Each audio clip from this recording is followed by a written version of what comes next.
இது ஜாலிலோ ஜிம்கானா. இது ஜாலிலோ ஜிம்கானா, மனதை திறந்து. சரி, இன்றைய நிகழ்ச்சிக்கு 2 பேர் வந்திருக்காங்க. ஒருத்தர் 1963 அதாவது சிங்கப்பூர் தொலைக்காட்சி ஆரம்ப காலத்திலேருந்து நடிச்சிட்டு வராங்க. இன்னும் அவங்கள பல நாடகங்களை பார்க்கலாம். எனக்கு அவங்கள ரொம்ப பிடிக்கும். இன்னொருத்தர் 30 வருஷமா நடிச்சிட்டு வராரு. பல பாகங்கள், ஒரு பிளாட் ட்விஸ்ட். யார் சீசன் 4ல அவர் தான் மெயின் வில்லன். 2 பேருமே சிறந்த நடிகர்கள். இதோ உங்களுக்காக சித்ராமா, லிங்கம் சார். வாவ், லிங்கம் சார் அண்ட் சித்ராமா நம்ம நிகழ்ச்சிக்கு வந்திருக்கீங்க. ரொம்ப எக்ஸைட்டடா இருக்கு. நீங்க 2 பேருமே சிங்கப்பூரோட தொலைக்காட்சியை ஷேப் பண்ணியிருக்கீங்கன்னு சொல்லலாம். உங்கள் நடிப்பு மூலமாக, உங்கள் கான்ட்ரிபியூஷன்ஸ் மூலமாக. ஸோ அம்மா, 1963 நீங்கள் தொலைக்காட்சிக்கு வந்தீங்க. நீங்கள் சொல்லுங்கள், நீங்கள் பண்ண ட்ராமா என்ன ரோல் பண்ணீங்க, அதை பற்றி கொஞ்சம் சொல்லுங்கள். 7-8 வயசாக இருக்கும்போதே ஒரு நடன குழுவில் இருந்தேன். அதுக்கப்புறம் அந்த குழுவில் உள்ள ஒரு தலைவர் நாடகம் நடத்துனாங்க. நாடகம் நடத்தும் போது மேடை நாடகம் அப்போல்லாம் திடலில் தான் மேடை அமைச்சு இங்க சைனீஸ் டிராமாலாம் இப்போ போடுறாங்கல்ல, இப்போ பேய் மாசத்துக்கு அந்த மாதிரி தான் அப்போ உள்ள மேடை நாடகம்லாம் இருந்தது. அப்போ ஒரு நாடகம் அவர் நடத்தின ஒரு பொறாமை உள்ள நாடகத்துல சிறுமி பாகத்துல ஏற்று நடிச்சேன். அப்போ 12 வயசு இருக்கும். அதுல சின்ன பாகத்துல பெண் வேடத்துல நான் நடிச்சேன். என்னோட பெண் வேடத்துல வளர்ந்ததுக்கு அப்புறம் ஒரு ஆண் தான் அந்த கதாபாத்திரத்தை செஞ்சாங்க. ஏன்னா அந்த காலகட்டத்துல எல்லாம் பெண்கள்லாம் ரொம்ப நடிக்க வர மாட்டாங்களே, அதனால. ஆனா எங்க அம்மாவும் என்ன விட மாட்டாங்க. இருந்தாலும் துணிஞ்சிட்டு நான் போய் நடிக்க போனேன் அந்த இடத்துல. அந்த நாடகங்கள்லாம் பார்த்துட்டு வேற வேற வெளியில உள்ள நாடக குழுக்கள்லாம் இருப்பாங்களே, அவங்க பள்ளியில ரேஃபல்ஸ் பள்ளிக்கூடத்துல அப்போ மாணவர் தமிழ் மன்றம் இருந்தது. அவங்க போட்டி நாடகம் ஆரம்பிச்சாங்க. அப்பதான் திரு கிருஷ்ணசாமி பாலன் அவங்க ஒரு நாடகம் போடணும், ஒரு பெண் வேணும், அது யாரை போடலாம். அது அப்ப அங்துவாங்கிற ஒரு நாடகம், துங்கு இஸ்மாயில் மலாய் சரித்திர நாடகம் மாதிரி.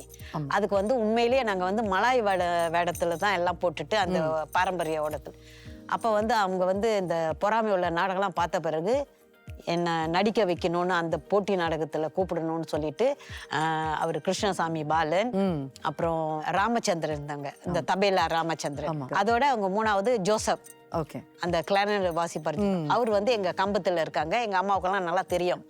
அப்ப அவங்க கிட்ட சொல்லிட்டு அவங்கள கூப்பிடணும்னா அவங்க அம்மா கிட்ட பேசணும் அப்படின்னு சொல்லிட்டு அவங்க 3 பேர் எங்க அம்மா கிட்ட பேசினாங்க.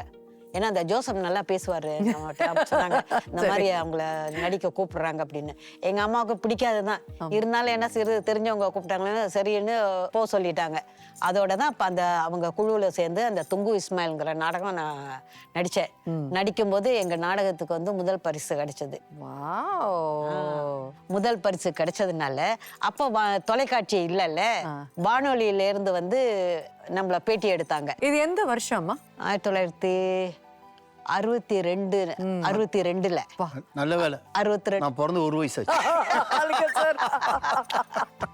அப்புறம் அதுக்கப்புறம் தான் நடிக்க ஆரம்பிச்சுதான். அவங்க சொன்னாங்க, நீங்க தொலைக்காட்சியில் அப்ப தொலைக்காட்சி ஆரம்பிக்க போற நேரம் ஆரம்பிச்சு அப்ப அந்த சில நிகழ்ச்சிகள்லாம் நடப்பாங்க. அப்ப நாடகம்னு இருக்காது, மாலை மதுரை மாதிரி கலைச்சோழி ஒளி ஒளி ஒரு கதம்ப நிகழ்ச்சி மாதிரி தான் நடந்தது, ஒரு நாடகமா இல்லை. அப்ப அப்படி இருக்கும்போது அவரு எல்லாம் சொன்னாங்க, நீங்க என்ன நடிக்கலாமே தொலைக்காட்சியில எல்லாம் அப்படின்னு. அதுக்கப்புறம் தான் ஆடிஷனுக்கு கூப்பிட்டாங்க. ஆடிஷனுக்கு கூப்பிடும்போது நான் வந்தேன். வந்துட்டோன்னே அப்ப வி சுந்தரம் இருந்தாங்க. வி சுந்தரம் தான் அவரு டைரக்ட் பண்ணாரு. அப்ப உங்களுக்கு என்ன வயசுமா? 16 வயசு. சோ அதோட நான் ஆடிஷன்ல பாஸ் பண்ணதும் அப்புறம் தான் இந்த நாடகம் மனோரஞ்சிதம்ங்கிற நாடகம். அந்த நாடகத்துல தான் ஆர்வி நாதன், அப்புறம் அந்த காலத்துல நடிச்சவங்க காசிம் அவங்கலாம். ஸோ அதுல இருந்து தான் நான் நடிக்க ஆரம்பிச்சேன். அது எனக்கு முதல் நாடகம் தொலைக்காட்சியில, மனோரஞ்சிதம். அது வெள்ளி பாகம். 60 ஆண்டுகள் நீங்க தொலைக்காட்சியில இருந்திருக்கீங்க. உங்க பயணம் நீண்ட நாள் ஓடி இருக்கு, நிறைய பார்த்திருப்பீங்க. நிறையமா. அந்த காலத்துல எல்லாம் வெளியில எல்லாம் போய் அவங்க ஷூட்டிங் எடுக்க மாட்டாங்க, எல்லாம் அந்த மாதிரி ஸ்டுடியோல தான் நடிக்க. அந்த ஸ்கிரிப்ட், ஆமா, டயலாக்ல நீங்க முழுசா நீங்க மனப்பாடம் பண்ணி இருக்கணும். அது 2 மாசம் கிட்ட நாங்க வந்து பயிற்சியெல்லாம் எடுத்துக்கிட்டு இருந்தோம். அப்ப வருவோம் ரிகர்சல். 2 மாசம் ரிஹர்ஸ் பண்ணுவீங்க? ஆமா, வந்து தான் அப்ப ஒரு நாடகத்தை எடுப்பாங்க. ஏன்னா அவ்வளோ மனப்பாடம் பண்ணி அப்புறம் வந்து ஒரு தப்பு விட்டாக்கா ஆரம்பத்திலேயே எடுப்பாங்க. இதே வந்து மணி ஆயிடும் பாருங்க. நம்ம தான் சீட் பண்ணி எடுக்கிறோமா? அதே இப்ப முன்ன வந்து ஒன்று ஆரம்பிச்சாக்கா அப்பதான் என்ன இவங்க தப்பு விடுறாங்களா அவங்க, அதுக்குன்னு ரொம்ப பயந்துகிட்டே நம்ம நடிப்போம். அதுவும் வந்து நம்ம நல்லா நடிச்சுட்டு வருவோம், கடைசியா லைட்டிங் சரியில்லைன்னு அந்த நேரம் போடுவாங்க.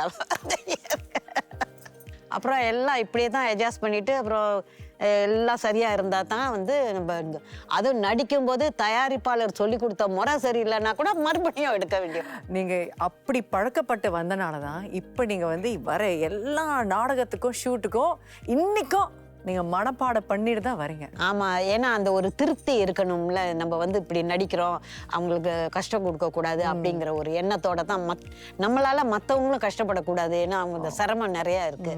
ஸோ இந்த தயாரிப்பாளர் வந்து அவங்களுக்கு தெரியும், அவங்க வந்து இப்படிதான் செய்வாங்க, எந்த தயாரிப்பாளர் எப்படி இருப்பாங்கன்னு எல்லாரையும் நான் படிச்சு வச்சுட்டு அதுக்கு சித்ரா, சீக்கிரமா ஒரு கேள்வி. ரொம்ப ஸ்ட்ரிக்டான ப்ரொடியூசர் டைரக்டர் அப்படின்னா ஏஸ் எல்லாம் நிறைய வாங்கியிருக்கீங்க, பட் இருந்தாலும் ஸ்ட்ரிக்ட் நிறைய விஷயங்கள் நீங்க கத்துக்கிட்டீங்கன்னா யார் அவர்? ஒரு பேர் சொல்லுங்க. அவரு கலைச்செல்வனும் எடுக்கும்போது சொல்லுவாரு, என்ன இப்படி செய்யுங்க அப்படி அந்த நேரம் சொல்லுவாரு. அப்புறம் அவரு வேலு விஜயனுக்கும் அந்த இது இருக்கு. அது வந்து நான் வந்து கோச்சுக்க மாட்டேன், அவங்க எல்லாம் வந்து சொல்றது நல்லதுக்கு தான் அப்படின்னு சொல்லிட்டு கேட்டுட்டு நடப்போம். சரி லிங்கம் சார், நீங்க சொல்லுங்க, உங்க ஆரம்பம் எப்படி இருந்தது தொலைக்காட்சியில? நான் வந்து நடிக்கவே வரல. நான் வந்தது வந்து நிகழ்ச்சி படைப்பாளராக வரணுங்கிறது என்னுடைய எனக்கு வந்து தமிழ் உச்சரிப்பு மேலே ஒரு பற்று, ஒரு காதல், ஒரு படைப்பாளராக வரணுங்கிறதுக்கு. அதுக்கு முன்னோடியாக இருந்தவங்க நம்ம அலி, அப்புறம் உதுமான் கனி, இவங்கெல்லாம் படைக்கிறதெல்லாம் பார்த்துட்டு சரி இவங்கள மாதிரி நம்மளும் பண்ணணுன்றான்னு சொல்லிட்டு வந்தேன். நான் வந்ததும் அதுக்கு தான், அந்த ஆடிஷனுக்கு தான் வந்தேன். ஆனால் என்னை ஃபெயில் பண்ணிட்டாங்க. ஃபெயில் பண்ணி வீட்டுக்கு போகணுன்னு சொல்லிட்டாங்க. அப்புறம் இன்னொரு 3 நாள் கழித்து ஒரு தொலைபேசி அழைப்பு எனக்கு, வாங்க ஸ்டூடியோ பக்கம் வாங்க, உங்கள்கிட்ட கொஞ்சம் பேசணும்னு சொல்லி ஒரு ஞாயிற்றுக்கிழமை என்ன வர சொன்னாங்க, டையெல்லாம் கட்டிக்கிட்டு வாங்கன்னு. அப்போ நான் வீட்டில் கூட சொல்லியிருந்தேன், அதான் ஃபெயில் பண்ணிட்டாங்களா, அப்புறம் என்ன டையெல்லாம் கட்டிக்கிட்டு ஞாயிற்றுக்கிழமை நான் போகலன்னு சொல்லிட்டு என் வீட்டில் கொஞ்சம் சொல்லிக்கிட்டு வருத்தப்பட்டுக்கு இருந்தேன். சரி. அப்போ என் மனைவி சொன்னாங்க, ஏதோ விஷயத்துக்கு கூப்பிட்டுருக்காங்க, போய் தான் பாருங்க. அதான் சொன்னாங்க. வந்திருந்தோட என்னைய இந்த மாதிரி ஒரு காட்சியில் வேற யாரும் எந்த நடிகரும் கிடையாது, நீங்கள் மட்டும்தான் அந்த கேமராவை பார்த்து செய்யணும்னு. அப்படி ஒரு ஆஃபீஸில் நீங்கள் வந்து கோவப்படுற ஒரு மேனேஜர், நீங்கள் வந்து ஒரு பொண்ணு மேலே கோவப்படுறீங்க, அந்த பொண்ணும் கிடையாது, அங்கே உட்காந்துருந்த இடத்துல கேமரா வச்சுட்டாங்க. எனக்கு உண்மையிலேயே எனக்கு கேமரானா என்னன்னு தெரியாது, லைட்டிங்னா என்ன தெரியாது, அதுவும் டைலாக்கும் கிடையாது. உங்கள் வாயில் வந்து அதை பேசுங்கனாக்கா. சரி, அப்போ உங்களுக்கு என்ன வயசு இல்லைங்க சார்? நான் வந்தப்ப எனக்கு நான் நினைக்கிறேன் 32 வயதுன்னு நினைக்கிறேன். எனக்கு அப்பயே கல்யாணமாகி 3 குழந்தைகள் ஆயிடுச்சு. ஆமா, சரி, ஓகே. என்னை வந்து அங்க முதல் நாள் வந்தப்ப இந்த கேமராலாம் வச்சு நடிக்க சொன்னாங்க. எனக்கு இதெல்லாம் தெரியாது சார், நான் ரொம்ப கெஞ்சி நான் தப்பா வந்துட்டேன், நான் நடிக்க வரல, நான் இது மாதிரி ஒரு தமிழ் படைப்பாளராக வரணுங்கிறதா என்னோட ஆர்வம், என்னை விட்டுருங்க நான் ஓடிடுறேன்னு நான் கெஞ்சிலாம் பார்த்தேன். வீட்டுக்கெல்லாம் ஃபோன் பண்ணி சொன்னேன், மணிட்டு ஒன்னால மாட்டிக்கிட்டு இங்கே வந்துன்னு சொல்லி சண்டையெல்லாம் போட்டேன். எனக்கு நல்லா ஞாபகம் இருக்கு, 8 டேக்கப் 10 அப்பெல்லாம் டேக்னா கூட எனக்கு என்னன்னு தெரியாது. பண்ணி கொடுத்து தொலைக்காட்சிக்கே வந்தது இல்லைன்னா எனக்கு புரியுது. ஆளை விட்றா சாமின்னு விடுன்னு சொல்லிட்டு ஓடிட்டேன். ஓகே, முடிஞ்சு ஏதோ ஒரு வகையில் முடிஞ்சு. காலையில் ஒரு 8 மணியா 8:30 மணிக்கு வந்து ஒரு 12 மணியா 1 மணிக்கு விட்டுட்டாங்கன்னு நான் ஓடிட்டேன். மறுபடியும் 1 வாரம் கழிச்சு உங்களுக்கு இல்லை அடுத்த ரோல்னு இல்லை, இது அழகா இருந்துச்சு. லட்சுமி அம்மா தான் இருந்தாங்க, இன்னைக்கு கூட ரிசப்ஷனில் பார்த்தேன். உங்களுக்கு ஒரு என்வலப் இருக்கு ரிசப்ஷனில், வந்து வாங்கிட்டு போங்கன்னு. உள்ளபடியே நான் மனசில் என்ன நினச்சேன்னா, நமக்கு எதுவும் பணம் கொடுக்குறாங்க போல இருக்கு, அன்னைக்கு போய் போயிட்டு என்னமோ பண்ணிட்டு பெருசாக பண்ணிட்டோம் போல இருக்கு, ஏதோ பணம் கொடுக்குறாங்க, அதுக்கு தான் வந்தேன். அந்த நினப்பில் தான் வந்தேன். வந்தால் இவ்வளோ பெரிய என்வலப்பில் ஒரு பைண்டர் மாதிரி கையில் தூக்கி கொடுக்குறாங்க. என் பேர் முத்துசாமி லிங்கம்னு என் பேர் எழுதியிருக்காது. அப்புறம் கேரக்டர்னு போட்டு செல்வம். இது என்னடா இது? அப்புறம் அதை எடுத்துக்கிட்டு அங்க பிரிச்சு பார்க்க வேற பயம். முதல்ல செக் இவ்வளவு ஹெவியாவும் இருக்காதுல்ல, நிச்சயமா இருக்காது. அதை எடுத்துட்டு கீழே டெக்ஸ்ட் என்ன எழுதுறோமோ அதுதான் ஹெவியா இருக்கும். கீழே டெக்ஸ்ட் ஸ்டாண்ட்ல வந்து திறந்து யாரும் பாக்குறாங்களேன்னு திறந்து பாக்குறேன், இவ்வளவு இருக்கு. பார்த்தா ஸ்கிரிப்ட் எல்லாம். அப்புறம் மறுபடியும் கவரை பார்த்தா செல்வம்ங்கிறது நம்ம கேரக்டர் பேரு சொல்லி ஒன்னொன்னா புரிஞ்சுக்கிட்டு பாக்குறேன் அவ்வளவு இருக்கு படிக்கிறதுக்கு பக்கமா. அப்பதான் நினைச்சிட்டு இது ஒரு நாடகம் போல இருக்கு. நம்ம என்ன நாடகம் சார் அது? நாடகத்தோட பேரு உயிர் நண்பனே. சரி, உயிர் நண்பன்ல இருந்து ஆரம்பிச்சு பல நாடகங்கள் பண்ணி யார் சீசன் 4 நீங்க எல்லா உயிரையும் எடுத்துட்டீங்க. அது பயங்கர ட்விஸ்ட். அது ஆமா, அது ஒரு விஷன். அந்த விஷனை வந்து நீங்க கொண்டு வந்துட்டீங்க தொலைக்காட்சியில. உங்ககிட்ட சொல்லும் போது நீங்க இந்த ரோல் இதுதான் பண்ண போறீங்க, இதுதான் உங்க பாகம், இது இப்படிதான் நீங்க நடிக்கணும் அப்படின்னு உங்ககிட்ட சொல்லும் போது இதுதான் பிளாட் ட்விஸ்ட் அப்படிலாம் உங்ககிட்ட பேச உங்க மனநிலை எப்படி இருந்தது? உள்ளூர் ரொம்ப எனக்கு ஒரு சந்தோஷம். இந்த வயசுலயும் எனக்கு இப்படி ஒரு ரோல் கொடுக்குறாங்கங்கிறது ஒரு, ஏன்னா பல நடிகர்கள் வந்திருக்காங்க, பல திறமை நடிக்கக்கூடிய பலரும் வந்திருக்காங்க. இப்போ அவங்களாம் இருக்கும்போது என்னையும் போட்டிருக்காருங்கிறது ஒரு சந்தோஷம் எனக்கு. சிரிப்பிலேருந்து பார்க்கறதுலேருந்து அந்த வசனம் பேசுகிற வரைக்கும் அது டொனேஷன். சிரிப்பு கூட கண்ட்ரோல் சிரிப்பு தான் இருக்கணும். லிங்கம் இந்த மாதிரி சிரிப்பு, ஏன்னா அவர் சொன்ன ஒரு இது நல்லா பசுமரத்தாணி போல மனசுல பதிஞ்சது. வில்லன்னாக்கா ஜம்பு, அந்த வில்லன் கிடையாது லிங்கம். இது வந்து ஜம்பு வேற மாதிரியான வில்லன். உங்களுக்கு தெரியுமா நீங்க வந்து வில்லன் ஆக போறீங்கன்னு உங்களுக்கு தெரியுமா? படப்பிடிப்புல முதல் பாதி வரைக்கும் தெரியாது. சாதாரண ஒரு கேரக்டர் நடிக்க வந்திருக்கோம். சக நடிகர்களுக்கும் தெரியாது. சக நடிகர்கள் கூட நடிச்சவங்களுக்கு யாருக்கும் தெரியாது. அதாவது அந்த செட்ல வந்து எல்லாமே ஒரு சீக்ரெட், ஒரு பாதிக்கு மேல மறைக்கவும் முடியல. ஏன்னா ஒரு காட்சி தேவைப்பட்டுச்சு. ஒரு பிளாஷ்பேக்ல அவங்க வந்து காட்டணும், அந்த பொண்ணு இறந்து கிடக்கிறத காட்டணும். அந்த இடத்துல கொலையாளி அந்த செட்டெல்லாம் பண்ணி வச்சு அந்த கொலையாளி அங்க வந்துதான் ஆகணும். இப்ப வேற வழி இல்ல. ஒரு ரயில்வே பாலத்துக்கு கீழே எடுத்துக்கிட்டு இருந்தோம். எடுத்து முடிச்சுட்டு என்னோட சீன்லாம் முடிச்சதுக்கப்புறம் எனக்கு என்ன சொல்லிட்டாங்க, ஓகே லிங்கம் சார் உங்களுக்கு ரேப் நீங்கள் போகலான்னு. போகும்போது சிஐடியா நடிக்கிற நம்ம ஷாமினியும் கார்த்திக்கும் அங்கே வெயிட் பண்ணியிருக்காங்க. அப்போ தான் ஷாமினி கிடைச்சு, நீங்கள் தான் கொலைகாரரா? அப்போ கூட உங்களுக்கு தெரியாது? இல்லை, அப்போ எனக்கு தெரியும். சொல்லிட்டாங்க. சொல்லிட்டு என்கிட்ட சொல்லப்பட்டது என்னன்னாக்கா, சக நடிகர்கிட்ட சொல்லாமல் இருங்க, நீங்கள் தான் கொலைகாரன்னு சொல்லாதீங்க. அவங்களா லேசா கடைசி கட்டத்துல தெரிஞ்சுக்கிட்ட போய் இப்ப சொல்ல வேணாம் லிங்கம். இதுல ஒரு ஃபன்ல ஒரு செட்ல இந்த மாதிரி வரும்போது யாரு வந்து வில்லன், யார் இந்த கொலையை பண்ணிருக்கா அப்படின்னு தெரியாம இருக்கும்போது நடிக்கிறதுக்கே ஒரு ஒரு தனிப்பட்ட அந்த நாடகத்துல மட்டும்தான் செட்லயும் நடிச்சேன், செட் இல்லாத போது நடிச்சுக்கிட்டு. நிச்சயமா செட்ல எல்லாருமே கேட்டிருப்பாங்களா, யாருங்க கொலை, யார் கொலை செய்றா, நீங்க பண்ணீங்க, நீங்க சார் நீங்க தானே. என்ன சொன்னீங்க, என்ன சொன்னீங்க? என் மூஞ்ச பாருங்க, நானா கொலைகாரன், என் மூஞ்ச பாருங்க, எவ்வளவு அப்பாவி மாதிரி இருக்கேன், நான் இருக்க முடியாதுமான்னு எனக்கே தெரியலன்னு சொல்லி நான் சொன்னேன். ஆமா, சிரிச்சுக்கிட்டு. சரி, அதே யார் டிராமால, யார் சீசன் 4ல சித்ராமா நீங்க நடிச்சிருந்தீங்க, டானியா அந்த பொண்ணுக்கு வந்து அம்மாவை நடிச்சிருந்தீங்க. நீங்க வந்து எல்லாமே வீட்டு சீன்ஸ் தான். வீட்டுல வந்து அலிகானோட நடிச்சிருந்தீங்க. சோ ஜோடியா நடிச்சிருந்தீங்க. அவர் கொஞ்சம் உயரமானவர், கொஞ்சம் டால். ஷாரனும் கொஞ்சம் டால், நான் கொஞ்சம் கொஞ்சம். சோ நீங்க என்ன பண்ணீங்க, என்ன பண்ணாங்க, நீங்க வந்து சரி இந்த ஹைட் கொஞ்சம் மேனேஜ் பண்றதுக்கு பண்ணுவான்னு சொல்லிட்டு ஹை ஹீல்ஸ் கொடுத்திருந்தாங்க உங்களுக்கு. அதை போட்டுக்கிட்டு அதான் நான் நடிச்சிருந்தேங்க. அது வீட்டு சீன்ஸ்ல ஹை ஹீல்ஸ் போட்டு ஹோல் டே, அதாவது நாள் முழுக்க அந்த ஹீல்ஸை போட்டு நீங்க நின்னீங்க. ஸோ சில நேரத்தில் வந்து ப்ரொடக்ஷன் வந்து வேணாமா நீங்க கழட்டி வச்சிருங்க, கொஞ்சம் பிரேக் எடுத்துக்கோங்க, அடுத்த சீன்ல போட்டுக்கலாம்னு சொல்றதுக்கு நீங்க வந்து இல்ல பரவாயில்ல, ஹீல்ஸ் கழட்டுனா ஒரு 30 செகண்ட் 40 செகண்ட்ஸ் எடுக்கும், திருப்பி போடுறதுக்கு கிடைக்கும், வேண்டாம் நான் இது போட்டே நிக்கிறேன். நாள் முழுக்க அந்த ஹீல்ஸ். இந்த நிகழ்ச்சி முடிஞ்சிட்டு நான் ஹீல்ஸ் கட்டுறது, இந்த ஹீல்ஸ் மைக்கு கூட கட்ட மாட்டேமா, ஹீல்ஸ் தான் கழட்டி வச்சிருக்கேன். அவ்வளவு சிரமம். வாவ், என்ன பண்றது, அது வயசான காலத்துல அந்த மாதிரி வந்து போட்டுட்டு நிக்கிறாருன்னா இன்னும் கொஞ்சம் சிரமம் தான். ஏன்னா நாங்க எல்லாம் இதெல்லாம் இப்ப போடுறது கிடையாது. இந்த காலத்து பிள்ளைங்க வந்து இந்த அளவுக்கு இருக்க மாட்டாங்க. நீங்களும் பார்த்துருப்பீங்க, இந்த அளவுக்கு வந்து ஹீல்ஸ் போட்டுக்கிட்டோ இல்லாட்டி இவ்வளோ நேரம் வெயிட் பண்ணுறதோ எல்லாம் சிரமத்தை தாங்கிக்கிட்டோ அதெல்லாம் வந்து நிறைய பேர் செய்ய மாட்டாங்க. அவங்கள பார்க்கும்போது என்ன தோணுது? தப்பா ஒன்றும் சொல்றதுக்கு இல்லை. ஏன்னா அந்த காலகட்டத்துக்கு அவங்களுக்கு முடிகிறத தான் அவங்க செய்வாங்க. பியூட்டிஃபுல்மா. சரி லிங்கம் சார், இப்போ வந்து இந்த காலகட்டத்தில் நீங்கள் பார்த்தீங்கன்னா நிறைய ஆக்ட்ரஸஸும் சரி, ஆர்டிஸ்டும் சரி, எல்லாருமே வந்து அந்த ஃப்ளெக்சிபிலிட்டிலாம் வந்து நிறைய என்ஜாய் பண்ணுறாங்க. ஆனால் நீங்கள் ஆரம்பித்த காலத்தில் வந்து வேலையை செஞ்சுக்கிட்டு இது வந்து ஒரு பேஷன் நான் வந்து செய்யணும்னு ஆசைப்பட்டீங்க, ரெண்டையும் பேலன்ஸ் பண்ணீங்க. உங்கள் காலத்தில் இது இருந்திருந்தா நல்லா இருக்கும்னு நினைக்கிறீங்களா? இது அப்போ இருந்த ப்ரொடியூசர்ஸ்க்கே இது ஒரு கனவு. ஆர்டிஸ்ட் அவைலபிலிட்டி ரொம்ப கஷ்டம். இந்த ஆர்டிஸ்ட் ஞாயிற்றுக்கிழமை தான் முடியும், அந்த ஆர்டிஸ்ட் 7 மணிக்கு மேலே தான் முடியும்னு சொல்லி அவங்களுக்கு பிளானிங் அப்பயே அவங்க வருத்தப்பட்டு நான் என் காதார கேள்வி கேட்டிருக்கேன். அதாவது முழு நேரமா இருந்தா நல்லா இருக்குமே. ஆனா என்ன பண்ண, நம்ம சேனலே அப்போ வந்து பார்ட் டைமா தான் இருந்துச்சு. நம்ம சேனலே ஒரு 2 மணி நேரமோ 3 மணி நேரம் நிகழ்ச்சி தான் வரும். அதான் நாடகம் ஒரு பகுதி தான். அப்ப அது வந்து அதுக்கான வாய்ப்பு அப்ப கிடையாது. இப்போ உள்ள நடிகர்களுக்கெல்லாம் சம்பளம் கூட கிடைக்குது. அந்த காலத்துல வந்து கொஞ்சம் கம்மியா தான் இருந்தது. ப்ரொடக்ஷன் காஸ்ட் வந்து கொஞ்சம் கம்மியா தான் இருந்தது. அதை பார்க்கும் போதுல நீங்க என்ன ஃபீல் பண்றீங்க? உங்களுக்கு ஏதாவது தோணுச்சா, இல்ல, ஐயோ நம்ம காலத்துல இதெல்லாம் நடக்கலையே அப்படிங்கிறது? அப்படி நினைக்கிறத விட இப்போ வரவங்களும் மாறுபட்டு இருக்காங்க. அவங்களுக்கு நடிப்பை தவிர்த்து இயக்கம் தெரியும், பல விஷயங்கள் தெரிஞ்சு வந்திருக்காங்க, நல்லா படிச்சவங்களும் வந்திருக்காங்க.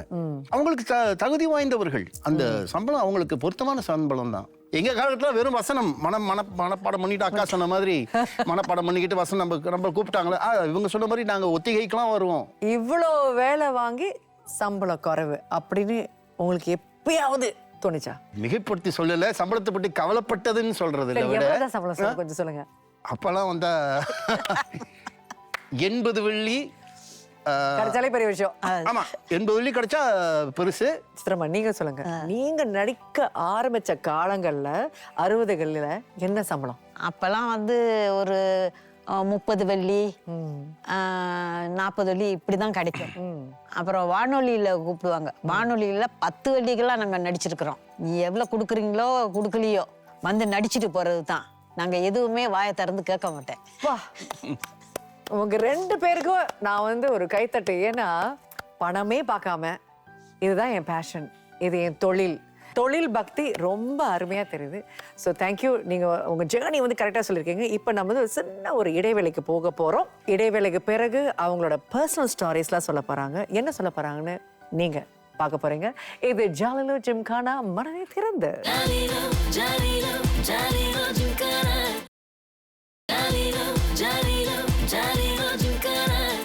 இது ஜாலிலோ ஜிம்கானா, மனதை திறந்து.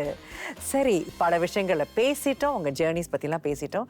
இப்போ வந்து அடுத்தது, அதாவது உங்க வாழ்க்கையில் நடந்த விஷயங்களை பத்தி பேச போறோம். அம்மா, நீங்க சொல்லுங்க. நீங்க முதல்ல சொல்லியிருந்தீங்க, நீங்க வந்து இந்த தொலைக்காட்சியில நடிக்க ஆரம்பிக்கும் போதோ, ரேடியோ தயாரிப்புக்கு போகும்போதோ உங்க அம்மா வந்து ஆதரவு கொடுக்கல, அவங்களுக்கு இதெல்லாம் பிடிக்கலன்னு சொல்லியிருந்தீங்க. அதை பத்தி கொஞ்சம் சொல்லுங்க. ஆரம்ப காலத்துல எங்க அம்மாவுக்கு எதுவுமே பிடிக்காது. நான் இந்த மாதிரி நடிக்க போறது, ஆடுறது எல்லாம் அவங்களுக்கு பிடிக்காது. எதனாலம்மா? எதனாலன்னு எனக்கு தெரியாது. ஆனா அவங்களுக்கு என்ன, எங்க குடும்பத்துல வந்து எனக்கு 3 தம்பிங்க 6 தங்கச்சிங்க இருக்காங்க. ஸோ எல்லாம் என்னோட சின்ன சின்ன பிள்ளைங்க தான். அவங்களாலேயும் அவ்வளோ பார்த்துக்க முடியாது. அப்போ வீட்டு வேலையை நான் பார்த்துக்கணும், அந்த பிள்ளைங்களையும் நான் வந்து பார்த்துக்கணும். அவங்களுக்கு அது கெட்டு போயிடுமேன்னு சொல்லிட்டு என்ன விடுறதுக்கு அவங்களுக்கு மனசு வராது. ஏசிக்கிட்டு தான் இருப்பாங்க. அப்புறம் நான் என்ன அதெல்லாம் பொருட்படுத்த மாட்டேன். ஏன்னா எல்லா வேலையும் முடிச்சு விட்டு எல்லாம் செஞ்சுட்டு ஒரு நேரம் என் தங்கச்சியை கூட தூக்கிட்டு போய் அங்க மேசையில் அங்க உட்கார வச்சுட்டு அந்த நாடக ஒத்திகைக்கெல்லாம் போயிருக்கிறேன். அப்ப அந்த மாதிரி எல்லாம் நான் செஞ்சிருக்கிறேன். அப்புறம் ராத்திரியில சமயத்துல நாடக ஒத்திகைக்கெல்லாம் போகும்போது மணி 11, 12 ஆயிரும். அப்ப கதவை அடைச்சிருவாங்க, திறக்க மாட்டாங்க. அந்த நேரம் தர வீடுனால பின்னாடி கதவு இருக்கும், கிச்சன் சைட்ல கதவு இருக்கும். ஆனா எங்க அப்பா வந்து பின்னால கதவை திறந்து விடுவாரு. ஆனா ராத்திரில வந்தாலும் என் தம்பி தங்கச்சிங்க வந்து அந்த ராத்திரில எழுந்திரிச்சாலும் பாலுனாலும் அந்த நேரம் எழுந்திரிச்சு நாங்க கலக்கணும். சுடுதண்ணி கெட்டல் இருக்காது, கரண்ட்ல இது இருக்காது. அடுப்பை பத்த வச்சா அது ராத்திரில புசுன்னு கேட்கும். ஸ்டா அடுப்பெல்லாம் வந்தாக்க அப்படியெல்லாம் வந்துட்டு பாதி வெந்தும் பாதி கொதிக்காத தண்ணியில வந்து பாலை கலக்கிட்டு பூத்திங் போடும்போது அப்ப பாட்டில் அந்த பூத்திங் வந்து இப்படி போட்டாக்கா அது வந்து விழுந்துரும். சமயத்துல விளக்கம் இருக்காது. அந்த நேரத்துல திட்டுனா என் தம்பிங்கவும் தங்கச்சியும் பால் அக்கா பால் அழுதுட்டு இருப்பாங்க அவங்களுக்காக. அப்புறம் என்ன செய்யுது, எங்க அப்பா வந்து சரின்னு அதுங்களை சமாதானப்படுத்திக்கிட்டு இருப்பாங்க. நான் எல்லாம் பாலெல்லாம் ஊத்திட்டோன்னு அதுங்க வாயில போடுறதுதான் பேசாம இருக்குங்க. ரெண்டும் இந்த பக்கம் ஒண்ணு. அப்புறம் அந்த கஷ்டத்துலயும் நான் போய் நடிக்க போனேன். ஸ்ட்ரிக்டா இருந்தாலும் உங்களுக்கு நடிப்புல உள்ள பிடிக்கும். ஆமா, அது எப்படியாவது நீங்க வந்து சமாளிச்சுட்டு வந்துட்டீங்க. நடிக்கணுங்கிற ஒரு ஆர்வம், அதுல உள்ள ஒரு வெறி, அந்த ஒரு காதல், அதனால நான் போவேன். சொன்னா சொல்லுங்க, வந்த பிறகு அடி வாங்கினா பரவாயில்ல, போயிட்டு வந்த பிறகு நீங்க என்ன பேசினாலும் நீ ராத்திரி எத்தனை மணிக்கு வந்தேன்னு சொல்லிட்டு அதுக்கும் நம்ம தயாரா இருக்கணும். அப்ப அவங்க உங்களை தொலைக்காட்சியில பார்க்கும் போது அவங்க என்ன ஃபீல் பண்ணாங்க? இல்ல, அவங்க பார்த்துட்டு பேசாம தேவி நடிக்குதுன்னு சொல்லுவாங்கல்ல, அவ பாப்பாங்க, பார்த்துட்டு ஓ அப்படின்னு. இவங்க கிட்ட நான் கஷ்டப்பட்டு தான் நான் வந்து நடிச்சு பாதியில போனேன். அப்புறம் நான் கல்யாணம் பண்ண பிறகு அங்க இருக்கிறவங்க சுற்று வட்டாரத்துல எங்க கணவருக்கு உள்ள கூட்டாளிங்களா கூட பிறந்தவங்க அவங்க எல்லாம் வந்து சொல்ல, என்ன அதை போய் நடிக்க போகுதுன்னு பார்த்துக்கிட்டு இருக்கிற இப்படி நடிக்குது அப்படி நடிக்குது இப்படி சொல்றதுல அவர் வந்து வீட்டுல வந்து சத்தம் போடுவாரு. அதே கணவர் அதே நான் கவலைப்பட மாட்டேன். ஏன்னா நம்ம மனசாட்சிக்கு தெரியும் நம்ம தப்பு பண்ணாம தான் நம்ம நடிக்க போறோம். நமக்கு வந்து எல்லாருக்கிட்டையும் பழகணும் நடிக்கணுங்கிற ஒரு ஆர்வம் தான். சல்யூட், பாராட்டுகள். ஏன்னா இது சுலபமான ஒரு விஷயமே கிடையாது. ஏன்னா நீங்க நிறைய ப்ரொடியூசர்ஸ் பேசினாலே உங்களுக்கு தெரியும். அவங்க சொல்லுவாங்க இவங்க இவங்களாம் நடிக்க முடியல, வீட்டுல சில பிரச்சனைகள் இருக்கு அப்படின்னு. ஆனா நீங்க இதெல்லாம் தாண்டி நான் ரெக்கார்டிங் வந்த அன்னைக்கு கூட என் மாமியார் இறந்தாங்கன்னு சொல்லி நான் கேள்விப்பட்டேன். அப்போ அவரு மூர்த்தியோட ரேடியோ நாடகம். அப்புறம் நான் சொன்ன பரவாயில்ல, அவங்க நாளைக்கு தான் இருக்காங்க, இன்னைக்கு நான் வந்து முடிச்சிடறேன். ஏன்னா அது தொடர் நாடகம். போன எல்லாரும் வந்துட்டாங்கன்ட்டு, பரவாயில்ல நீங்க போயிட்டு முடிச்சுட்டு வாங்க, நான் உங்களோட இதை வந்து அடுத்த வாரம் எடுக்கிறேன் அப்படின்னு சொல்லிட்டு அப்புறம் வந்து அவருக்கு ஒரு நன்றியை சொல்லிட்டு நான் போனேன். ஏன்னா என் மாமியார் ஒரு வாட்டி என்கிட்ட சொன்னாங்க, இந்த விசேஷம்லாம் செய்யும்போது நீ என்ன எல்லாம் முடிச்சுட்டு நான் செத்தா கூட நீ அப்படித்தான் வருவியான்னு. நான் சொன்னேன், அத்தை அது காசு கொடுத்தா பேர் கொடுத்தா நான் நான் அப்படியே சொல்லிடுவேன். நான் வந்து எதையுமே நான் பொருட்படுத்த மாட்டேன். நீ என்ன கெட்டது என்ன சொன்னியா எனக்கு பின்னாடி தான் பேசுறேன், எனக்கு முன்னாடி பேசினா நான் விட்டு கொடுக்க மாட்டேன். ஆரம்பத்துல உங்க அம்மாவுக்கு வந்து நீங்க செய்யறதெல்லாம் பிடிக்கல, நீங்க நடிக்க போறதெல்லாம் பிடிக்கல, கதவுலாம் பூட்டி வச்சிடறாங்க அப்படின்னு சொன்னீங்க. இப்ப நீங்க ஒரு பெரிய ஸ்டாரா, அதாவது நீங்க ஸ்டாரா ஆன பிறகு நிறைய நாடகங்கள் பண்ணும்போது பாராட்டுலாம் நிறைய வந்திருக்கும். ஐயோ நீங்க இந்த சீன் நல்லா பண்ணியிருக்கீங்க, இந்த டிராமா நல்லா பண்ணியிருக்கீங்க, நிறைய பேர் சொல்லியிருப்பாங்க. அப்போ உங்க அம்மா என்ன ஃபீல் பண்ணாங்க? அம்மாவுக்கு வந்து அப்ப ரொம்ப மத்தவங்க சொல்லும்போது ரொம்ப சந்தோஷமா இருந்தது. ஆனா அவங்க வந்து எனக்கு நேரடியா என்கிட்ட சொல்ல மாட்டாங்க, காட்டிக்க மாட்டாங்க. ஆனா அவங்க வந்து என்ன சொன்னாங்கன்னா, 10 பிள்ளைங்களை வந்து அவங்க ஏதாவது பேசும்போது உங்களுக்கெல்லாம் கொஞ்சம் கூட நன்றியே இல்லை. தேவி பாரு, அது வந்து நான் ஒரு பேட்டியில வந்து நான் சொன்னேன், நான் எங்க அம்மாவுக்கு தான் நன்றி சொல்லணும் அப்படின்னு சொன்னேன். அந்த நன்றி அதுக்கு இருக்கு. அது வந்து என்னை படிக்க வச்சு, எங்க அம்மா ஒரு தமிழ் பள்ளிக்கூடத்துல என்னை படிக்க வச்சு நான் இவ்வளவு தூரம் நடிக்க வந்ததுக்கு அது பாரு எனக்கு நன்றி சொல்லுது. ஒரு தாயை என்கிட்ட சொல்லும் போதே எனக்கு அதை கேட்டுட்டு பெருமையா தான் இருக்கு. ஆனா என்கிட்ட நேரடியா சொல்ல மாட்டாங்க. ஃபெமினிசம்ங்கிறது ஒண்ணு, வாரியங்கிறது இன்னொன்னு. நீங்க வந்து எல்லாத்தையும் கடந்து நிக்கிறீங்க அப்படி மேல சூப்பர் ஸ்டாரா. இந்த காலத்துல வந்து இதெல்லாம் வந்து பேசிட்டு இருக்கோம். ஆனா நீங்க தான் ஒரிஜினல் இதுக்கு எல்லாமே. அதான் எனக்கு வந்து என்னோட நாத்தனாவோட மகள் வந்து சொன்னது. என் கணவர் இறந்தப்ப அது ஆஸ்திரேலியாவில் இருந்தது. அப்பதான் வந்து எனக்கு ஃபோன் பண்ணி என்கிட்ட பேசிச்சு. அது சொன்னது, அத்தை நீங்க கவலைப்படாதீங்க, மாமா இறந்தது, நீங்க ஒரு அயன் லேடின்னு சொன்னிச்சு. கடந்து வந்த கஷ்டங்கள் எல்லாருமே பார்த்துருப்பாங்க நிச்சயமால. அதை பார்த்துட்டு உங்களுக்கு ஃபோன் பண்ணி நீங்க தான் அயன் லேடின்னு சொல்றாங்கன்னா அது வந்து அவங்க அயன் லேடி தாமா, சூப்பர் வாரியர்.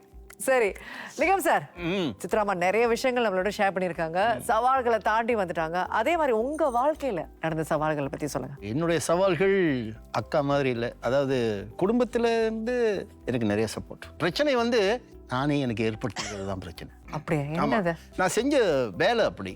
ஐ மீன் ஷிப்பிங் இண்டஸ்ட்ரி, சம்டைம் என்டர்டெயின்மெண்ட்லாம் பண்ணணும், கப்பலுக்கெல்லாம் போகணும். அந்த இடத்துல எனக்கு மது பழக்கம் இருந்துச்சு. கொஞ்ச நாளுக்கு அப்புறம் அது கொஞ்சம் ஓவரா போய் ஐ மீன் ஹெவி ட்ரிங்கரா மாறிட்டேன். சரி, தீய பழக்கம் உள்ளவருக்கும் அடி மனசுல ஒரு மனசாட்சி சொல்லிக்கிட்டே இருக்கும், இது கெட்ட பழக்கம்டா. அந்த மாதிரி ஒரு குரல் எனக்கு கேட்டுக்கிட்டு தான் இருந்துச்சு, நீ அடிமையாயிட்டு இருக்கடான்னு. சில ப்ரொடியூசர் சொல்லியிருந்தாங்க, என்ன சொன்னாங்கன்னா ஒரு 5-6 மணிக்கு உங்க கையெல்லாம் சொல்லிக்கோ, 6 மணி ஆயிடுச்சு லிங்கத்துக்கு கை ஆடுண்டா அப்படிம்பாங்க ஓப்பனாவே. ஆமா ஆமா, எல்லாருக்கும் தெரியும் எனக்கு மது பழக்கம் இருந்தது. ஒரு நாள் என்ன ஆச்சு, ஒரு ஞாயிற்றுக்கிழமை சாப்பிட்றதுக்கு உட்காந்தேன்னா பொறை ஏறிடுச்சுன்னு சொல்லுவோம்ல, சாப்பிட்டு சோக் பண்ணுங்க, அப்படி ஆகி மூக்கு வழியெல்லாம் சாப்பாடுலாம் வந்து ஒரு மாதிரி ஆயிடுச்சு. அப்புறம் என் மனைவிட்டே என்னவோ பண்ணுது எனக்குன்னு சொல்லிட்டு சாப்பாடு வேணான்னு சொல்லிட்டு எல்லாத்தையும் கழுவிட்டு கொஞ்ச நேரம் படுக்க போயிட்டேன் என் ரூமுக்கு. நம்பிக்கை இருக்கிறவங்க நம்பலாம். அப்போ வந்து அது எங்கள் அம்மா இறந்து, எங்கள் அம்மாவும் மாமியாரும் ஒரே ஆண்டில் தான் இறந்து போனாங்க. 2 பேரும் மேலே மீட் பண்ணி பேசிக்கிட்டு இவனை ஏதாச்சும் ஒரு அறை கொடுக்கணும், இல்லாட்டி திருந்த மாட்டான் அப்படிங்க வந்த ஒரு மெசேஜ் தான் அது. இட்ஸ் அன் ஏஞ்சல் இன் டிஸ்கைஸ்ங்கிற அந்த பொறையனோட என்னை ரத்த பரிசோதனைக்கு அனுப்பினப்ப நான் திடீர்னு வந்து you have low sodium chloride in your blood which is dangerously low that will lead to a stroke. உனக்கு பக்கவாதம் ஏற்படக்கூடிய வாய்ப்புகள் இருக்குன்னு சொல்லி என்னை நான் வந்து மருத்துவமனையில் அனுமதிக்கப்பட்டு ஒரு 10 நாள் they induced sodium chloride in my blood. அதுலேருந்து நான் தப்பிச்சு வந்தேன். அந்த 10 நாள் கிட்ட நான் மது சாப்பிடல, மது அருந்தலை. நான் படுத்துக்கிட்டு யோசித்தேன், 10 நாள் நம்மளால முடியுமே, ஏன் இது நம்மளால தொடர முடியாது. அதே அந்த காலகட்டத்தில் தீபாவளி வர நடந்துக்கிட்டு இருந்துச்சு. அப்போ வந்து எங்கள் அண்ணன் வீட்டில் வந்து என்செஸ்ட் ப்ரேயர் செஞ்சுக்கிட்டு அவனை வர சொல்லு, அவன் தான் வந்துட்டான் நான் சொல்லுங்க சார். நான் போயிருந்தேன். அப்போ நான் இன்னும் கொஞ்சம் வீக். ஆமா நிச்சயமா. என் பையன் தான் வண்டி ஓட்டினாரு. 10 நாள் நீங்க ஆஸ்பத்திரியில இருந்தீங்கன்னா. ஆமா, என் பையன் தான் வண்டி ஓட்டினாரு. மூத்த பையன் வண்டி ஓட்டினாரு. 2வது பையன் இருந்தா. என் குடும்பம் போகிறோம். போயிட்டு வரும்போது இந்த பேய் வந்துடுச்சு. அந்த ஏக்கம். கடை போத நம்ம நண்பன்லாம் அந்த கடையில் தானே இருக்கான் சொல்லிட்டு என் பையன்கிட்ட சொல்லி வண்டி அந்த பக்கம் நிறுத்துறானே. எதுக்குப்பா? நான் I need to go to the shop. நான் கடைக்கு போகணும். இல்லைப்பா நீங்கள் போவேன். நான் இல்லைடா நீ சும்மா அவனுங்களை வாங்க சொல்கிறதுக்கே எனக்கு மனசு வரல. எனக்கு அந்த பழக்கம் என்கிட்ட கிடையாது. பையன்களை விட்டு வாங்கலாம்னு சொல்ல மாட்டேன். நான் போய் வாங்கிட்டு வரேன்னா 2வது பையன் என்ன பண்ணிட்டான், வெடுக்குன்னு இறங்கி இருங்கப்பா நான் போய் வாங்கிட்டு அவன் போய் வாங்கிட்டு வந்தான். ஒரே ஒரு கேன் தான் வாங்கிட்டு வந்தான். என்கிட்ட கொடுத்து அவன் கையில் கொண்டு வந்து கொடுத்த போது உண்மையாக சொல்கிறேன் ஜனனி அக்கா, யாரோ என்னை அரைஞ்ச மாதிரி ஆயிடுச்சு எனக்கு. So bad. நான் அவ்வளோ ஒரு பெரிய அடிமையாடா. என் பையன் வந்து வாங்கி கொடுக்குற அளவுக்கு அவனுக்கு இது கேட்குது. அந்த மாதிரி ஒரு பெரிய அறை. எங்கள் அம்மாவே அரைஞ்ச மாதிரி. எங்கள் அம்மா அடிச்சிடலாம் கிடையாது. அடிச்சிருந்தா எப்படி இருந்திருக்கும் அந்த ஒரு வலி. என் மகன் வாங்கி கொடுத்தனோட I said no no, you are not being a ஃபாதர்ங்கிற மாதிரி ஒரு என் பிள்ளைங்க மேலே நான் அவ்வளோ அன்பு வச்சுருக்கேன், அவ்வளோ பாசம் வச்சுருக்கேன். இதை போய் என் பையனை வாங்க சொல்லிட்டோம்டான்னு, நீங்களாம் மேலே போங்கடான்னு சொல்லிட்டு அதை அப்படியே கொண்டு போய் வீசினேன். திறந்து ஒரு சீப் கூட குடிக்காமல் அப்படியே வீசிட்டு இதான் கடைசின்னு சொல்லிட்டு வீட்டுக்கு வந்தேன். அன்னையிலேருந்து நான் வந்து அருந்தல. எந்த வருஷம் சார் இது? இது நடந்து இப்போ வந்து கிட்டத்தட்ட 14-15 வருஷம் ஆகும். இந்த 15 வருஷமா நாட் சோஷியல் ட்ரிங்கிங் கூட கிடையாது. என்கிட்ட ஒரு சின்ன பழக்கம் என்னன்னா, மது அருந்திட்டா எனக்கு கோவம் நிறையா வரும். பட்டுன்னு கோவம் வந்துடும் எனக்கு. ஐயோ, திட்டுறதெல்லாம் பண்ணுவேன். நல்லா ஜாலியாக பண்ணுவேன், சந்தோஷமாக பண்ணுவேன், நிறைய பண்ணுவேன். அதனால பல விளைவுகள்ல. ஆமாம். சில பேரை வந்து நான் மனசை நோகடிச்ச மாதிரி பேசலாம். இன்னைக்கு நான் தொலைக்காட்சி மூலியமே அவங்க அத்தனை பேருக்கும் மன்னிப்பு கேட்டுக்கிறேன். ஆனால் இதனால நான் எந்த நண்பர்களையும் இழக்கலை. இப்போ அதை விட்டு வந்ததுக்கு உண்மையிலேயே நான் சந்தோஷப்படுறேன். ஒரே ஒரு விஷயம் நான் கற்றுக்கிட்டேன் உங்க 2 பேர்கிட்ட இருந்தோம். மனசு வச்சா மனம் இருந்தால் மார்க்கம் உண்டு. ஆமா, எது வேணாலும் சாதிக்கலாம். சரியா? இப்ப நம்ம இடைவேளைக்கு போயிட்டு வந்துருவோம். இது ஜாலிலோ ஜிம்கானா, மன திறந்து பேசுவோம்.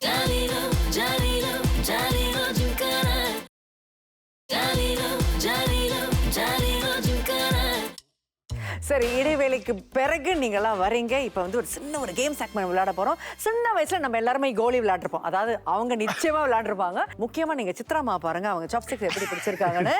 அது வந்து கரெக்டா அந்த டிஎன்ஏ உங்களுக்கு ஓடுது பாருங்க. சோ அந்த கோலியை இந்த போல்ல எடுத்து இந்த போல்ல வைக்கணும். நான் சொல்ற டைமிங்ல. புரியுதா? Ready, start. லிங்கம் சார், என்ன நடக்குது? வந்துச்சு உங்க குரல்ல கேட்டு விழுந்துருச்சு. ஓ, ஒன்னு வெரி குட். சித்ராமா ஒன்னு போட்டாச்சு. மங்கு கிட்ட இருந்தனால ஈஸியா. சார் தூக்கி போட்டுருங்க அப்படியே. டிஷு. 4-2. கோ சித்ராமா, கோ. போட்டி தன்மை பாருங்க, அவங்க கிட்ட இருக்கிற போட்டி தன்மை. ஆனா நடிப்புல போட்டியோ பொறாமையோ கூடாது. என்ன சொல்றீங்க? எனக்கு கரெக்ட். திட்டுற மாதிரி சொல்றாங்க அவங்க. சரியா? எனக்கு இடது கை பழக்கம் ஏற்கனவே இது அப்பா வந்து விழுந்துருது. 3, 2, 1. சரி, டைம்ஸ் அப். சரி, வாவ். சித்ராமா 4 கோலி எடுத்துட்டாங்க. லிங்கம் சார் ஒண்ணு தான். சோ வெற்றியாளர் சித்ராமா. தோல்வி ஒத்துக்குங்க. I'm so sorry. சரி, ஒரு தோல்வி ஸ்பீச் குட்டியா. வரல. இன்னைக்கு கோலி விளையாண்டதுல நான் அங்கேயும் தோல்விதான் அடைஞ்சிருக்கேன். தோல்வியை ஒத்துக்கிட்டாரு. சித்ராமா, நீங்க என்ன சொல்ல விரும்புறீங்க? நான் சொல்றதுக்கு ஒண்ணும் இல்ல. அவரு முயற்சி செஞ்ச வரைக்கும் செஞ்சாரு. அது முடியலன்னா அதுக்கு என்ன பண்ண முடியும்? எல்லாம் பெருந்தருமா. உங்களோட ஒரு பாசிட்டிவான ஆளு நான் வாழ்க்கையிலே பார்த்தது இல்ல. சரி, 2 பேருமே ரொம்ப நல்லா விளையாட்டுங்க. எப்படி இருந்தது அது? எனக்கு இந்த இடது கை பழக்கம் அக்கா, அதனால எனக்கு வலது கையிலே முடியலன்னா அப்புறம் இடது கையில எப்படி முடியும்? சரி, இப்ப வந்து நம்ம ஒரு சின்ன ஒரு கேம், இன்னொரு கேம் விளையாட போறோம். என்னன்னா, தொலைக்காட்சியில படங்கள் காட்டுவோம். லிங்கம் சார் தான் வந்து வர்ணிக்க போறாரு. யாருன்னு நீங்க யாருன்னு கரெக்டா சொல்லிடணும். சரியா? மொத படத்தை பார்க்கலாமா? ஆஹா, உண்மையிலே உயரமானவர், அழகானவர், தமிழ் உச்சரிப்பின் முன்னோடி. அப்படியா? பேர்ல ஒண்டி கலையெல்லாம் இருக்கும். அவரு கலைச்செல்வன் தானே? அவரை பத்தி சொல்லுங்க. நான் இங்க நடிக்க வரும்போது அவரு வந்து பள்ளிக்கூடத்து இது மாணவர் நிகழ்ச்சியில வந்தவர்.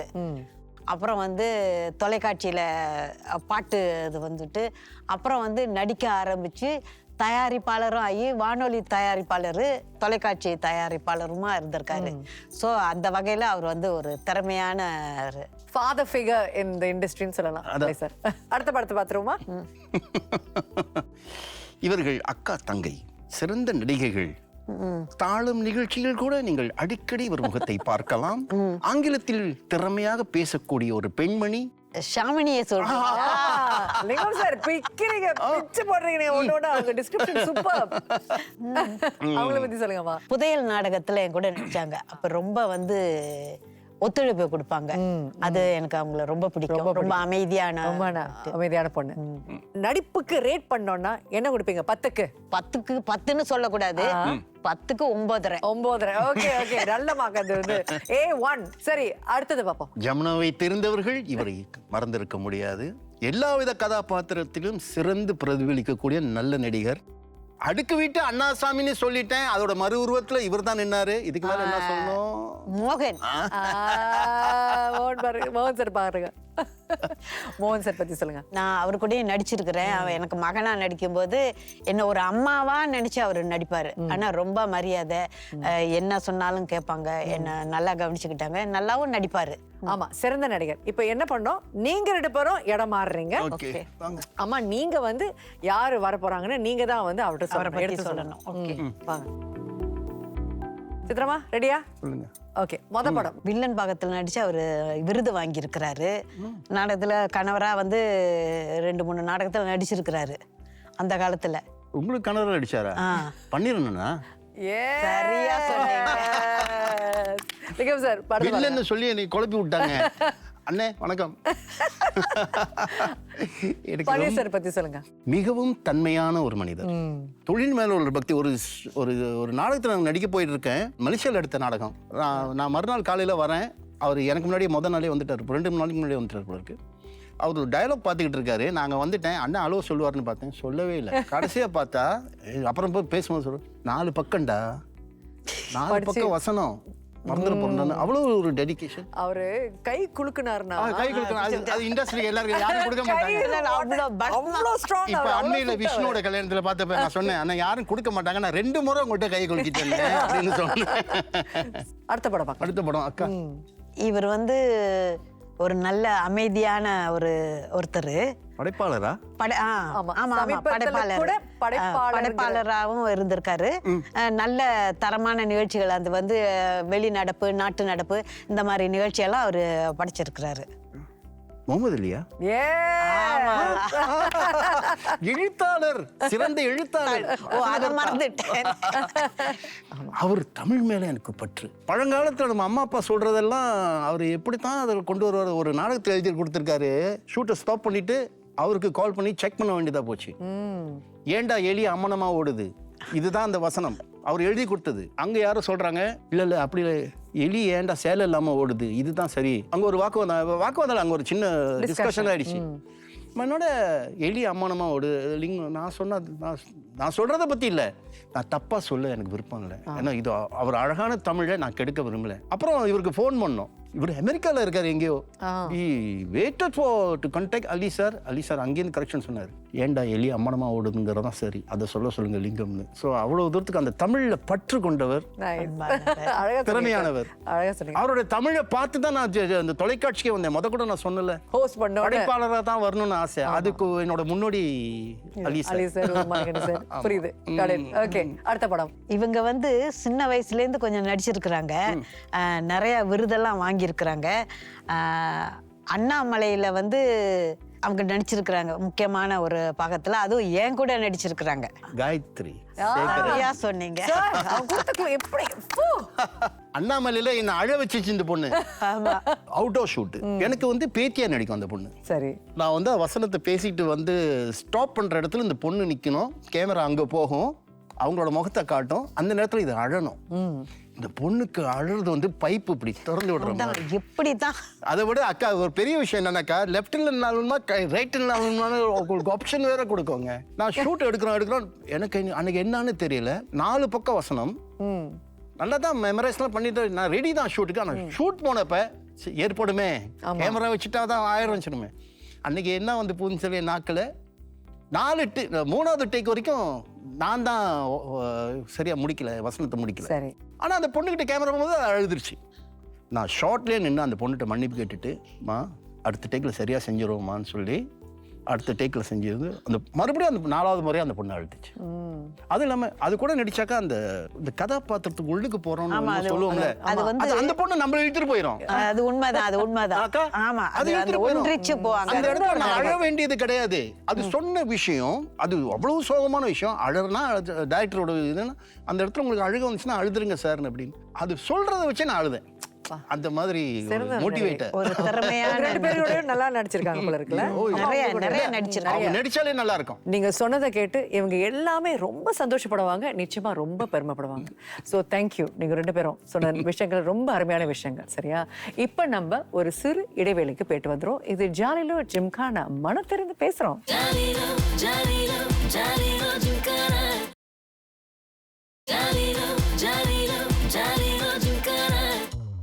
இது ஜாலிலோ ஜிம்கானா, மனம் திறந்து பேசுறோம். சரியாம்மா, இப்ப நாங்க வந்து இந்த செக்மெண்ட்ல வந்து 4 வார்த்தைகள் கொடுப்போம். அந்த 4 வார்த்தைக்கு நீங்க என்ன ஃபீல் பண்றீங்களோ, நீங்க என்ன அனுபவிச்ச விஷயங்கள், நீங்க ஃபீல் பண்றது பர்சனலா இருக்கலாம், ப்ரொஃபஷனலா இருக்கலாம், அதை நீங்க மனம் திறந்து எங்ககிட்ட சொல்லலாம். ஸோ மொதல் வார்த்தை வந்து வருத்தம். உங்க வாழ்க்கையில இருந்த சில வருத்தங்கள் என்னவா இருக்கும் அப்படின்னு நீங்க முதல்ல சொல்லுங்கம்மா. நம்ம எது செஞ்சாலும் யாரும் எதுவும் புரிஞ்சுக்க மாட்டேங்கிறாங்கங்கிற வருத்தம் தான் எனக்கு. ஏன்னா நம்ம சில பேருக்கு வந்து நல்லது செய்வோம், அது வந்து பின்னாடி நமக்கு வந்து அது கெட்டதாக தான் வந்து அமையுது. அந்த ஒரு வருத்தம் எனக்கு எப்போதும் இருக்கும். ஏதாவது ஒரு எக்ஸாம்பிள் கொடுக்குறீங்களா? ஏன்னா நான் வந்து ஒருத்தவங்க நேசிக்கிறேன், அவங்க வந்து என்ன பிரச்சனை வந்தாலும் அவங்களுக்கு நான் கூட மாட இருந்துட்டு எல்லா உதவி இவ்வளவும் செஞ்சுட்டு கடைசியாக ஏதோ ஒரு நிகழ்ச்சியில் நான் தப்பாக ஏதோ ஒரு வார்த்தை சொன்னதுக்காக என்னை வந்து அவங்க திட்டாங்க. அது ஒரு வருத்தம் எனக்கு. ஏன்டா நம்ம இவ்வளவு செய்கிறோம், இப்படி நம்மளை ஏசிட்டாங்களேங்கிற வருத்தம் தான் எனக்கு இருக்குது. சரி, இந்த நிகழ்ச்சியில் இப்போ உங்களுக்கு ஒரு வாய்ப்பு இருக்கு. அவங்க மனசை மாத்துறதுக்கு நீங்கள் அவங்ககிட்ட சொல்லுங்களேன், கேமரா பார்த்து சொல்லுங்க. இந்த பாருமா, நான் வயசில் பெரியவ, நீ சின்ன பிள்ளை, நான் எது சொன்னாலும் எல்லாம் நன்மைக்காகத்தான் சொல்கிறேன்னு நீ நினச்சிக்கணும். அதனால நீ இப்படி பேசுனது வந்து எனக்கும் கொஞ்சம் வருத்தம் இருக்குது, இருந்தாலும் அதை நான் மறந்துட்டேன், மன்னிச்சிருவோம். நல்லா சொன்னீங்க. பேரையும் சொல்ல விரும்பலை, இருந்தாலும் நீங்கள் சொன்னது அவங்களுக்கு நல்லா புரிஞ்சிருக்கும்னு நான் நம்புகிறேன். சரியாம்மா? ஓகே சார், நீங்கள் சொல்லுங்கள். என்னுடைய வருத்தம் வந்து நான் மது அருந்திய அந்த காலங்கள். இப்போ என்ன நினைக்கிறேன்னா, அந்த மது அருந்திய காலத்தை வேற வழியில செலவிட்டிருந்தா என்னையே நான் மேம்படுத்தி இருந்திருக்கலாம். ஒரு வாசிப்பதுலையோ, எனக்கு தமிழ் வாசிக்க ரொம்ப பிடிக்கும், அதுலேயோ இல்லை வேற எதுலையோ பாட்டு கேட்கறதுலையோ பாட்டு பாடுறதுலையோ இதெல்லாம் கூட எனக்கு விருப்பம் இருக்கு. அதெல்லாம் செலவழிச்சிருக்கலாமோ அப்படின்னு. இதனாலே நம்மள சில பேர் வாய்ப்பு கொடுக்காம இருந்திருக்கலாம். ஆமாமா, நிச்சயமா அது நடந்திருக்கிறதாவும் எனக்கு என்னாலேயே உணர முடியுது. நிச்சயமா அவன் குடிக்கிறான், அவனை எங்க கூட்டுக்கிட்டு என்னத்த என்ன நல்ல விஷயம்னா நீங்க எல்லாம் தாண்டி வந்துட்டீங்க. இதெல்லாம் இப்போ உங்களுக்கு நிறைய நேரம் இருக்கு, நிறைய உங்களுக்கு பிடிச்ச விஷயங்களை நீங்க நிறைய செய்யலாம். நிறைய செஞ்சுக்கிட்டு இருக்கேன். ஆமா, நைஸ் நைஸ் நைஸ். சரி, அடுத்ததுமா பயம். உங்க வாழ்க்கையில பயம்னா என்ன சொல்லுவீங்க? நம்ம எந்த காரியம் செஞ்சாலும் நல்லா நடக்கணுமேங்கிற ஒரு பயம்தான் எனக்கு இருந்துட்டு இருக்கும். அந்த பயம்தான் அந்த காரியத்துக்கு வந்து ஒரு வெற்றியா ஒரு துணையா இருக்கும்னு நான் நினைக்கிறேன். நல்ல விஷயம் சார். உங்களுக்கு பயம் பெரிய பயம்னு கிடையாது. எனக்கு பயம் எல்லாம் என் பிள்ளைங்க மேலே தான்.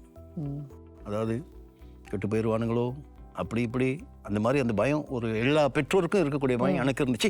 எனக்குமே கொஞ்சம் அடிஷ்னல் பயம் ஏன்னாக்கா எனக்கு இருந்த கெட்ட பழக்கம் அவனுங்களுக்கு வந்துட போகுது, அந்த பயம் இருந்துச்சு.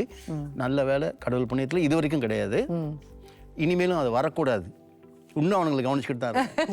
அவனுங்க கல்யாணம் பண்ணியிருக்கலாம், பிள்ளை பெற்றிருக்கலாம், அது பரவாயில்ல. உங்க கண் பார்வை அவங்க மேலதான் அது அவனுங்களுக்கே தெரியும். என் மகளுக்கும் தெரியும், 3 பையன்களுக்கும் தெரியும். ஸோ தே நோ அப்பா இஸ் ஆல்வேஸ் வாட்சிங் யூ. கண்டிப்பா உங்களை ஏமாற்ற மாட்டாங்க. சரி சார், அடுத்தது சந்தோஷம்.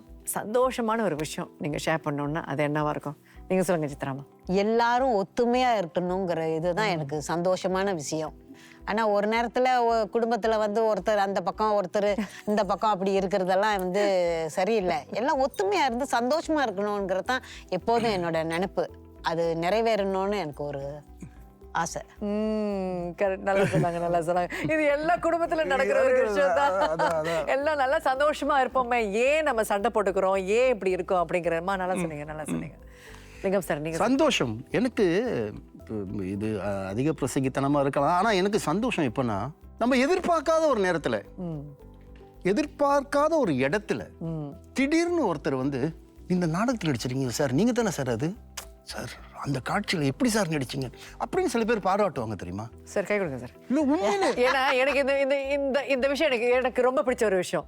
அந்த பாராட்டுறாங்களே, அது உண்மையிலே அந்த சம்பளத்தெல்லாம் பேசணுமா அதெல்லாம் மீறி மேல நிக்கும். இன்ஃபேக்ட் அதுதான் எனக்கு பிரதான விழா. சரி, அடுத்தது ஹோப் அப்படின்னா எதிர்பார்ப்பு.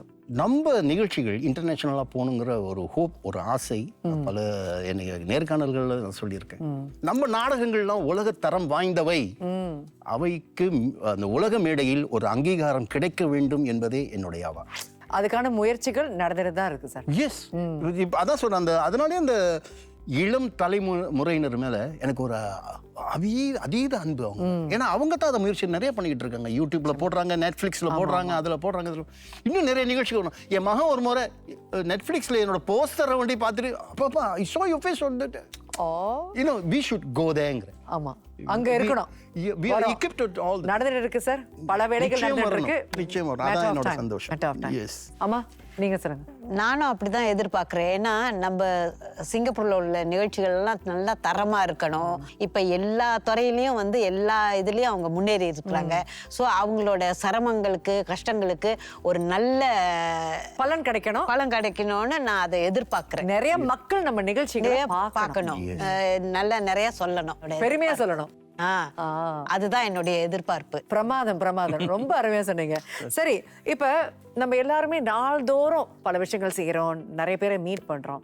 சில நேரங்கள்ல வந்து அந்த தேங்க்யூ அப்படிங்கிற வார்த்தையை வந்து, நன்றிங்கிற வார்த்தையை வந்து சொல்ல மறந்துடுறோம்.